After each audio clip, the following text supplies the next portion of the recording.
Okay, thank you for watching. So we are going to do a quick video just to analyze three cards that come up in the cash flow game.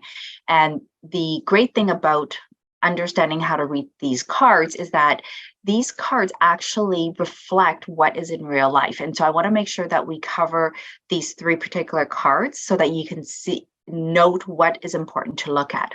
So you'll see on the screen, there's this one card. I'm going to show you three cards. So this one, there is an ROI mentioned right here. Okay, there's the 56% ROI. So that is your return on investment. This is an important number, but it can be misleading. Okay, and I'll talk about why that can be misleading sometimes. The other thing to pay attention to is this down payment number.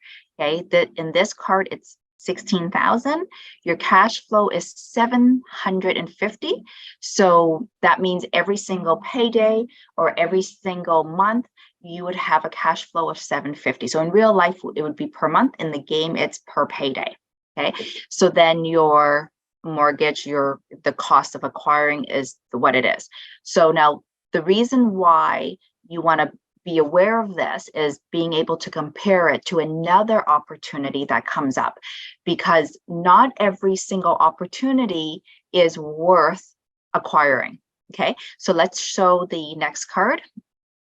Okay, so here's the next card here. Okay, so you can see there's a 24% ROI. Okay, and so when you look at the previous card has a higher ROI, and that's based on a simple calculation of your cash flow and your down payment. That's it. Okay, so it's a very simple math equation. So in this case, if you have two of these opportunities, it's better to go with the other opportunity because the return is a lot higher. Okay, so now you could see your down payment is 20,000. And your cash flow is 400 on this particular opportunity.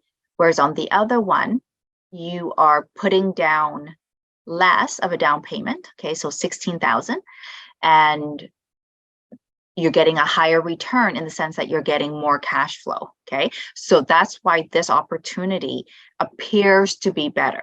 Okay, now in real life, that's not so easy to just be like, hey, you know what? If I put down this down payment, my cash flow is this, then my return is going to be 56. There's CapExes, there's other expenses. It depends on appreciation.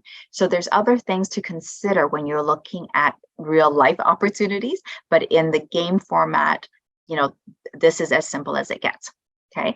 So now the other thing that I want to show you is this amazing card. And the reason why it's amazing is because look at the down payment, $0. Okay, so you're basically acquiring a property, zero down. Okay, you're still going to have a mortgage of 50,000, so that's fine. But look at the cash flow; it's plus $100 a month. So that means you put zero in, and you still get $100 a month. Okay, so so the strategy this is most similar to could be agreement for sale. It could be rent to own, wholesaling. Okay, although wholesaling, once you get that wholesale fee, then you don't get it on a regular basis. What you want is making this cash flow on a regular basis. Okay, so these are the three types of cards. And the other thing that I want to point out here is with this ROI. The reason why the ROI is question mark is because you're not putting any down payment in. Okay, so now you have to look at this opportunity, not just for the ROI, but you also want to know, well, how much can I offload this property? What's my exit strategy?